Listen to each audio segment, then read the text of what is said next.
Tough होता जा रहा है, तो प्रीलिम्स को मतलब हम लाइटली ना लें। और हिंदी मीडियम में तो वैसे ही प्रीलिम्स में थोड़ा सा होता है डिफिकल्ट, है ना।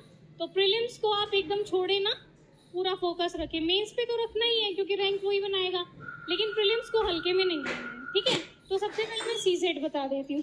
देखिए सीसेट, क्योंकि मेरा साइंस बैकग्राउंड था, मेरा मैथ्स ठीक था, मेरी इंग्लिश ठीक थी, तो शायद मैं उतना कंफर्टेबल नहीं हूँ सीसेट के लिए। लेकिन आपकी क्लासेस चलती होंगी तो सीसेट आप देख लीजिएगा। मतलब सीसेट में वैसे भी क्वालिफाइंग ही है, लेकिन वैसे वही हल्के में नहीं लेना है ना। बच्चों का मैंने देखा है, कई बच्चे मतलब मेरे साथ भी थे जिनका जीएस में 120 स्कोर हो रहा था और सीसेट नहीं हुआ। तो ऐसा नहीं करना है कि सीसेट को एकदम लाइटली ले लेना है। सीसेट भी पढ़ना है, लेकिन पता है ना मतलब इसी से बनता है, लिस्ट इसी से बनेगी, तो इस पे फोकस रखना है, लेकिन इसको भी साथ साथ लेके चलना है। तो सीसेट के लिए थोड़ा सा मैं नहीं बता पाऊंगी, लेकिन बस ये है कि मैं ऐसे करती थी सीसेट में कि मैक्सिमम मैथ्स वाले क्वेश्चन सोल्व करती थी। मैंने तो अपने नंबर नहीं देखे, लेकिन बच्चों ने देख लिए कि दिव्या मैम 1-2 नंबर से ही हुई है, 3 नंबर से ही हुई है। तो मतलब होना ही है, बस क्वालिफाई करना है, उसमें टॉप थोड़ी करना है। तो बस मैंने ऐसे किया था, मैक्सिमम मैंने मैथ्स वाले क्वेश्चन अटेम्प्ट किए थे, ताकि मतलब मेरे एकदम आंसर निकल गए थे, तो मुझे पता था ये ठीक ही है। तो मैं अटेम्प्ट भी ऐसे ही करके आई थी, एकदम मतलब ऐसे करके कि हाँ बस पास होना है, क्वालिफाई करना है, और वही। तो सीसेट का आप देख लीजिएगा। मैं जीएस का बता देती हूँ थोड़ा सा। देखिए 100 क्वेश्चन आते हैं, ठीक है।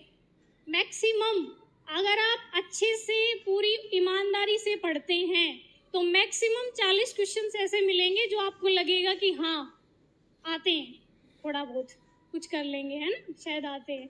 लेकिन 60 क्वेश्चन ऐसे होंगे जो आपको मतलब वहाँ अगर आप मेंटली स्टेबल हैं और एक्टिव हैं तो ही कर पाएंगे, ठीक है। क्योंकि एलिमिनेशन मेथड आपको पता ही है, वो अपनाना पड़ेगा। और जितना हमने पढ़ा है, देखिए यूपीएससी थोड़ा सा अब डायनेमिक हो रहा है, मतलब इंटरकनेक्टेड करके पूछता है। जैसे करंट में अगर कोई न्यूज चल रही है तो उसका वो बेसिक पूछेगा, उसकी हिस्ट्री उठा के पूछेगा। तो ऐसे हमें डायनामिक अप्रोच लेके पढ़ना है, ठीक है। तो 100 क्वेश्चन आएंगे, 40 तो हो जाएंगे हमारे वैसे ही जो आते हैं, बच गए 60। तो आप कोशिश करना कि मैक्सिमम अटेम्प्ट करें, मैक्सिमम। ये बिल्कुल मत करना कि 60 क्वेश्चन अटेम्प्ट कर दिए और आप सोचे 50 सही हो जाएंगे, नहीं होंगे। लास्ट टाइम शायद मैंने 90 अटेम्प्ट किए थे और इस बार 92, ठीक है। तो कोशिश करना कि जितने ज़्यादा हो सके, मतलब कोई क्वेश्चन अगर ऐसा है कि एकदम ब्लैंक है, मतलब लग रहा है कि देखा ही पहली बार है और कुछ भी नहीं हो सकता है, तो सिर्फ आप उसको छोड़िए। अगर कहीं आपका 50-50 हो रहा है एलिमिनेशन से, या आपको लग रहा है कि थोड़ा बहुत शायद आता है, तो रिस्क ले लीजिए, ठीक है। मुझे लगता है कि रिस्क ले लेना चाहिए, क्योंकि अगर 92 भी आप क्वेश्चन सही करेंगे तो मुझे लगता है कट ऑफ मैक्सिमम 50 तक जाती है। क्वेश्चंस की बात कर रही हूँ मैं, मैक्सिमम 50 तक जाती है। तो हमारे पास 42 क्वेश्चन हैं ऐसे जो हम रिस्क लेके कर रहे हैं, ठीक है। तो मुझे लगता है कि मैक्सिमम अटेम्प्ट करने चाहिए। मैंने मैक्सिमम अटेम्प्ट किए थे, मतलब 90 से ऊपर ही, 92 तक, ठीक है। प्रीलिम्स के लिए यही। और प्रीलिम्स के लिए देखिए, प्रीलिम्स जब आपका प्रीलिम्स है उससे कम से कम मुझे लगता है 4 महीने पहले, 3-4 महीने पहले आप एकदम प्रीलिम्स पे फोकस हो जाइए।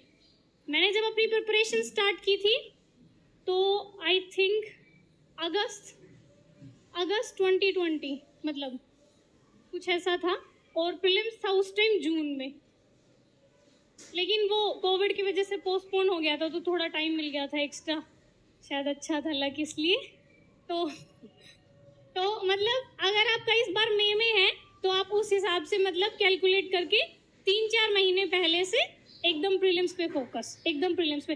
क्योंकि अगर प्रीलिम्स हो गया तो प्रीलिम्स के बाद भी हमें 3 महीने मिलते हैं, मतलब इतना अगर हमने पढ़ा हुआ है तो हम उस 3 महीने में भी बहुत कुछ पढ़ सकते हैं।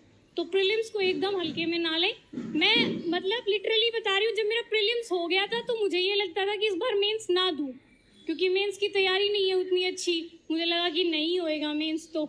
लेकिन जब मतलब वो 3 महीने अच्छे से प्रिपरेशन की और पूरी मेहनत की तो हो गया, है ना। तो इसलिए प्रीलिम्स अच्छे से करना है 3-4 महीने पहले। अभी इस बार शायद आपका मई में है ना, 28 को कुछ शायद, हाँ। तो मतलब 3-4 महीना आप कैलकुलेट कर लिए, फरवरी से मतलब स्टार्ट कर दीजिए प्रीलिम्स की पढ़ाई, मतलब एकदम प्रीलिम्स पे फोकस हो जाना। देखो सिलेबस तो सेम ही है, कुछ अलग नहीं है, सोर्सेज भी हमारे सेम ही हैं, वही न्यूज़पेपर, वही बेसिक, लेकिन थोड़ा सा बस अप्रोच चेंज हो जाती है। प्रीलिम्स में थोड़ा सा फैक्चुअल हो जाते हैं, वैसे अब तो थोड़ा सा वो और भी डायनामिक पूछने लगे कॉन्सेप्ट को घुसा के, लेकिन फिर भी मुझे लगता है कि मतलब थोड़ा सा बस अप्रोच चेंज होएगा, पढ़ाई आपकी वही रहेगी, है ना। तो प्रीलिम्स आप 3-4 महीने पहले से शुरू कर दीजिए।